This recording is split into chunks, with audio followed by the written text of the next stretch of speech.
कल एक और पाकिस्तान का मैच होने जा रहा है जो कि पाकिस्तान वर्सेस नामीबिया का मैच है, तो हम उसके ऊपर डिस्कशन कर लेते हैं आज। ऑब्वियसली पाकिस्तान इंडिया के मैच के ऊपर बातें निकलती रहेंगी क्योंकि वो बातें हमारे दिमाग से भी निकल नहीं रही, वो मुंह जुबान पे ऊपर आई जाती हैं। तो मुझे बताएं कि क्या क्या चेंजेस आपको लगता है कि नामीबिया के मैच के लिए हमें पाकिस्तान स्क्वाड में करनी चाहिए प्लेइंग 11 में? देखिए, अभी तक जो न्यूज़ सामने आ रही है वो तो यही है कि आप ख्वाजा नाफे को आप इन कर रहे हैं और उसके अलावा सलमान मिर्जा या नसीम शाह में से कोई एक जो है इसको आप इन करेंगे, यानी अच्छा। कि बाबर आजम और शाहीन आफरीदी की जगह। ये एक शाहीन और बाबर की जगह ये सलमान मिर्जा। लेकिन अभी तक ये देखिए ऑफिशियल नहीं है, टीम मैनेजमेंट की तरफ से कोई ऐसी चीज नहीं है, ये खबरें हैं। और ये पॉसिबल भी है, किया जा सकता है, क्योंकि देखिए नामीबिया ठीक है, आप भारत से जिस तरह आपने कहा कि हम भूल नहीं पा रहे हैं, बिल्कुल वो सदमा बड़ा गहरा है, बिल्कुल भूलना, लेकिन ये सदमा कोई पहला सदमा नहीं है। आप मुसलसल छठा मैच हारे हैं भारत से T20 फॉर्मेट में, 4, और ये पिछले 4 महीनों में 4 मैच हार तो चुके बात हैं। ये है कि देखिए इसमें आप चेंज कर सकते हैं उस मैच को, एक तरफ भी अगर आप करते हैं उसके बावजूद भी नामीबिया के खिलाफ अगर आप चेंज करते हैं कोई ऐसी बात नहीं है। अगर ये प्लेयर्स आपके फॉर्म में भी हों, अच्छे टच में भी हों, तब भी आपके पास मार्जिन होता है इस तरह के मैच में, आपको चेंज कर सकते हैं, आप थोड़े फ्लेक्सिबल होते हैं कि जब भी कोई मैं ये नहीं कह रहा कि कोई टीम भी छोटी है इंटरनेशनल क्रिकेट में, लेकिन अगर आप टेस्ट प्लेइंग नेशंस की निस्बत मुकाबला करते हैं या जो टीम में रेगुलर खेलती है उनसे मुकाबला करते हैं, तो ऑब्वियसली कि नामीबिया उनके बाद आती है, तो आपके पास चांस है, तो ठीक है आप ये चांस लें, क्योंकि उसके बाद पॉसिबली कि आप इंशाल्लाह आप सुपर 8 खेलना है, तो ठीक है इन प्लेयर को रेस्ट भी मिल जाएगा। और जो बात हो रही है कि जो बेंच है उसको बेंच को मौका दिया जाए, तो मेरा ख्याल है सबसे बेस्ट चांस है कि आप बेंच को मौका दें, बेंच को आजमाएं आप। अंस, आप बताएं कि हम लोगों ने शाहीन, शादाब और बाबर के बारे में सुनने को बहुत ज्यादा मिल रहा है कि इन तीनों को रेस्ट दी जाएगी और सलमान मिर्जा को लेकर आएंगे, शाहीन को, और नहीं सॉरी नवाज को लेकर आएंगे, फखर जमान को लेकर आएंगे। तो ये तब्दीलियां लानी बेहतर होंगी? अब प्लेइंग 11 में मैच जीत पाएंगे हम नामीबिया से? देखिए, जैसे अभी मानी भाई ने बताया कि चेंजिंग एक्सपेक्टेड है। अभी कादिर भाई ने भी कल रिपोर्ट ब्रेक की थी कि उन्होंने कहा था कि 3 चेंजेस हो सकती है मैच में, लेकिन अभी मैंने अब थोड़ी देर पहले कुछ उनकी फुटेजेस देखी है, उसमें शाहीन अफरीदी भी हमें प्रैक्टिस करते हुए नजर आ रहे हैं, बाबर आजम भी प्रैक्टिस करते हुए नजर आ रहे हैं, नसीम शाह वगैरह सारे प्रैक्टिस कर रहे हैं, मतलब सारे प्रैक्टिस कर रहे हैं। और ये एक्सपेक्ट किया जा रहा है कि कल के मैच में शाहीन अफरीदी और बाबर आजम की जगह पे सलमान मिर्जा, जिस तरह मानी भाई ने बताया, सलमान मिर्जा को और ख्वाजा नाफे या फखर जमान को चांस दिया जा सकता है। नामीबिया का मैच जैसे मानी भाई ने बताया इजी मैच है, इंटरनेशनल टीम तो सारी, नेदरलैंड वाला भी इजी था, हमने वो भी स्ट्रगल किया। नेदरलैंड ज्यादा प्रोफेशनल क्रिकेट खेलती है as compare to Namibia. Namibia उस तरह स्ट्रेंथ नहीं कर पाई, शो नहीं कर पाई अपनी, और पाकिस्तान के पास बड़ा अच्छा चांस है कि पाकिस्तान नामीबिया के खिलाफ जीते, टेस्ट करे 3-4 दिन, उसके बाद जो सुपर 8 के मुकाबले हैं उनको खेले, प्रॉपर तरीके से प्लान करे और सेमीफाइनल में पहुंचे। लेकिन मेरी जाती तौर पर ख्वाहिश यही है, कल भी मैंने बताया था कि पाकिस्तान नामीबिया से हारे और वापस आए और दोबारा से रीस्ट्रक्चर करे, किन चीजों में मसाइल हैं उन चीजों को देखे, और ताकि पाकिस्तान की क्रिकेट मजीद बेहतर हो सके, मुझे ऐसा लगता है। आप बताएं, आपको लग रहा है कि हम लोग सुपर 8 में जा पाएंगे? बिल्कुल, जैसे अभी अनस ने कहा कि आज प्रैक्टिस सेशन हो रहा था, कोलंबो का जो स्टेडियम है वहाँ एक कैंप नेट एक अंदर लगी हुई थी और बाकी 2 से 3 नेट स्टेडियम के बाहर नजर आई, और वहाँ फखर जमान भी बैटिंग करते हुए हमें नजर आए, नसीम, शाहीन और बाबर आजम, ये सब एक कह रहे थे कि एक बहुत एग्रेसिव अप्रोच के साथ आज प्रैक्टिस करते हुए नजर आए। मेरे ख्याल से शायद ये अप्रोच इसलिए दिखाई गई क्योंकि वो चाहते हैं टीम मैनेजमेंट से कि हमें एक मौका और दिया जाए, हमें निकाला ना जाए, अभी हमारे अंदर टैलेंट बाकी है। लेकिन मुझे ऐसा लगता है कि हमें नेक्स्ट मैच में ख्वाजा जो नाफे हैं और जो हमारे सलमान मिर्जा हैं, फखर जमान है, हमें इनके साथ जाना चाहिए। इस तरह जो है शाहीन, नसीम और बाबर को भी थोड़ा टाइम मिलेगा कि वो जो इंडिया वाली हार है उससे भी थोड़ा मूव ऑन कर पाएंगे और वो सुपर 8 के लिए बेहतर तरीके से ना एक परफॉर्मेंस, एक प्रॉपर प्लान के साथ उतरे। अच्छा हुमा, हमें ज्वाइन किया वीडियो लिंक से इस्लामाबाद से जाहिद फारूक साहब ने, स्पोर्ट्स एनालिस्ट। अस्सलाम वालेकुम sir, welcome to the show. अस्सलाम वालेकुम, कैसे? अल्लाह का शुक्र सर। हम बात कर रहे हैं पाकिस्तान इंडिया को मैच जो हम लोग हारे हैं और क्या क्या वहां पे हम लोगों ने गलतियां की हैं। अब हम लोगों का कल मैच है नामीबिया के साथ, तो आप बताएं कि कौन सी चेंजेस होनी चाहिए ताकि हम लोग सुपर 8 तक क्वालिफाई कर सके। बिस्मिल्लाहिर्रहमानिर्रहीम, थैंक यू वेरी मच। देखें, 3 बंदों को निशाना बनाया जा रहा है, लेकिन बाकी भी तो थे जिन्होंने साथ और भी जिन्होंने डबल फिगर क्रॉस नहीं किया। बिल्कुल। कैप्टन ने क्या किया है, फिर साइम ने क्या किया है, और फिर बाकी जिनके ऊपर तकिए थे वो उन्होंने क्या किया। देखिए, सबसे इंपॉर्टेंट चीज थी टॉस, और टॉस के ऊपर ही आप देख लें कि आपका डिसीजन कैसा था। अगर एक कैप्टन पिच को रीड नहीं कर रहा, हाँ जी। तो फिर उसमें बाकियों की क्या गलती है? नंबर एक।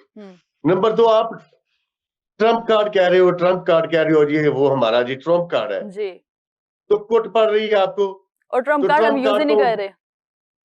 यूज ही नहीं कर रहे, बिल्कुल। तो गलती तो कैप्टन की है, जिसने इतनी कुट खाई। और उसने, अब आपको भी एक पहले ओवर में विकेट मिल गई, तो दूसरा ओवर आपने क्यों नहीं कराया? तो कैप्टनसी की वजह से आप प्रेशर में आए, आपको अर्ली विकेट्स मिली, आपको पता था कि वो अटैक पे जाएंगे, और उन्होंने अटैक किया और उसमें वो कामयाब रहे। बिल्कुल। जब वो अटैक कर रहे थे, आप बॉलर, आप स्ट्रेंथ ले गए हैं, आप सारी के सारी आपने नया रिकॉर्ड बनाया, 6 आपने स्पिनर खिलाए। हाँ जी। जो ट्रम्प कार्ड था, एक विकेट मिल गई, हर टीम ने सोचा होता है। हाँ जी।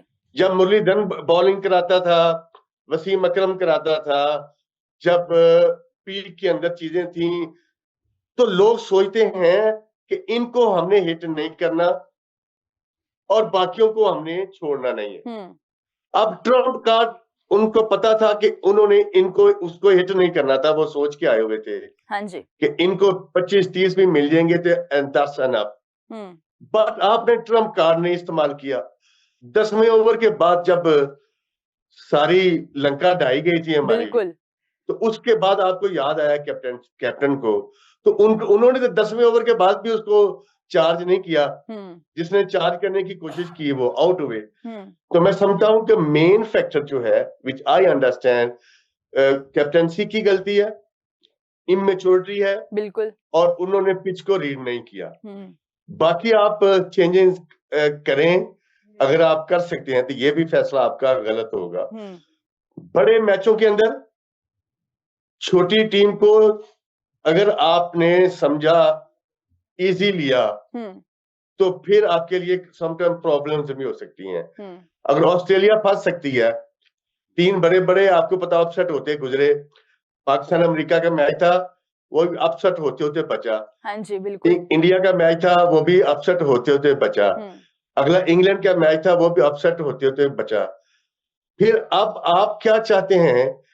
हर टीम, बड़ी टीम जो एक बुरा मैच खेलती है, हम भी अमेरिका के खिलाफ खेल चुके हैं, but now we are under pressure. Pressure के अंदर मैं समझता हूं एक्सपीरियंस प्लेयर्स जो होंगे, वो आप उनको आजमाना चाहिए। मैं समझता हूं कि शाहीन की रिप्लेसमेंट होनी चाहिए। अच्छा। क्योंकि उससे बॉल नहीं हो रही। हाँ जी। उसकी बॉल में स्ट्रेंथ नहीं है। बिल्कुल। उसकी बॉल जो है, विकेट उसको मदद नहीं दे रही। लेकिन आप शादाब को भी कर सकते हैं, क्योंकि उनकी जगह पे आपके पास नवाज भी मौजूद है, साइम भी मौजूद है। आप एक एक्स्ट्रा अच्छा बैट्समैन आप टीम में शामिल कर सकते हैं। लेकिन तीसरी बात आ जाती है बाबर आजम की। जी। बाबर, आप ज्यादा चेंजिंग करेंगे तो फिर टीम के अंदर भी आपको पता है कि डिमोरलाइजेशन शुरू हो जाती है। फिर आपने बड़े मैचों के अंदर उनमें से कोई अनफिट हो गया, फिर बाबर आएगा, या कुछ 100 ऊंच नीचे बड़े टूर्नामेंट्स के अंदर होती हैं। मैं समझता हूं कि शादाब की और शाहीन की करनी चाहिए, बाबर को नहीं करना चाहिए। वो किसी भी टाइम आपको प्रेशर के अंदर, अगर नामीबिया के मैच में अगर किसी टाइम पे कोई प्रेशर आ गया, वैसे तो आज तक हमें बाबर ने साथ नहीं दिया कभी मुश्किल वक्त में, लेकिन फिर भी एक्सपीरियंस का मुकाबला नहीं किया जा सकता। शादाब, शाहीन को रेस्ट देना चाहिए, और नाफे को और सलमान को मेरा ख्याल है अंदर करना चाहिए। मेरे जाती राय में तो ये है। लेकिन जाहिर साहब, मैं ये पूछना चाहूंगी कि हम लोग मैच हारते ही बैटिंग की वजह से हैं, तो आप बैटिंग को ही डिफेंड कर रहे हैं कि बाबर आजम ने लास्ट मैच में परफॉर्म नहीं किया। उससे पिछले मैच में चले उन्होंने कर ली 44 स्कोर, लेकिन पहले वो 15 स्कोर उन्होंने बहुत मुश्किल से बनाया, उसके बाद उन्होंने चार्ज करना शुरू किया। तो आपको नहीं लगता कि बाबर आजम की भी इस टाइम रिप्लेसमेंट जरूरी है, उसको रिप्लेस किया जाए और फखर जमान उनकी जगह लेकर आना चाहिए, क्योंकि फखर जमान प्रेशर को हैंडल कर लेते हैं और उनसे ज्यादा परफॉर्म भी करते हैं। देखो, मैं कह रहा हूँ, फखर जमान जब भी चला, मोस्टली इंडिया के खिलाफ चला, वहां पे आपको उसके चांस लेना चाहिए था। और उसने अभी तक बड़ा टूर्नामेंट भी नहीं देखा। जो फियर मैं आपको कह रहा हूं कि अगर नमीबिया के खिलाफ जिस तरह ऑस्ट्रेलिया को प्रॉब्लम हुई, जिम्बाब्वे के खिलाफ कोई 1-2 विकेट ऊपर नीचे गिर गई तो प्रेशर मैच के अंदर आप सरवाइव नहीं कर सकेंगे। ऑल दो के बाबर ने कभी भी मुश्किल वक्त में साथ नहीं दिया, लेकिन मुश्किल वक्त में कभी फखर ने भी हमारा साथ नहीं दिया। सर ये नेदरलैंड उनके वाले टुल्ले मैच में तक- भी हमने देखा है कि हमारी बैटिंग कोलैप्स कर चुकी थी। अगर फहीम अशरफ हमें ना बचाते, वो आके ना वहां पे स्कोर करते, तो हम लोग तो वो मैच हार चुके थे। तो मुझे तो यही इसमें मैंने सारी पहले टीम ही ही- अनफिट नजर आ रही है और मुझे डिसीजन ही समझ नहीं आ रहे। उसकी जगह अगर बाबर मैंने की पहले जगह ये ख्वाजा कहा नाफी ना कि होते। बड़ा हाँ जी जी सर, कंटिन्यू बड़ा करें। अपसेट होते बचा है, 3 बड़े अपसेट होते बचे है। चौथा आपके सामने ऑस्ट्रेलिया वाला जिम्बाब्वे के खिलाफ हुआ है, लेकिन मैं समझता हूं कि 2 जो चेंजेस हैं वो एनफ है। बाबर को नहीं करना चाहिए, बाबर बड़ा प्लेयर है, कभी भी उसका वो चल सकता है, मुश्किल वक्त के अंदर आ सकता है। लेकिन अब चूंकि हर बंदा बात ही बाबर, शाहीन, शादाब की कर रहा है, कोई सलमान की बात कर ही नहीं रहा। आप बैटिंग कोलैप्स की बात कर रहे हैं। फरहान ने क्या किया, फिर साइम ने क्या किया, कैप्टन ने क्या किया। अगर शादाब नहीं खेला या मेरा मतलब है बाबर नहीं खेला, तो बाकियों को भी तो खेलना चाहिए थे ना।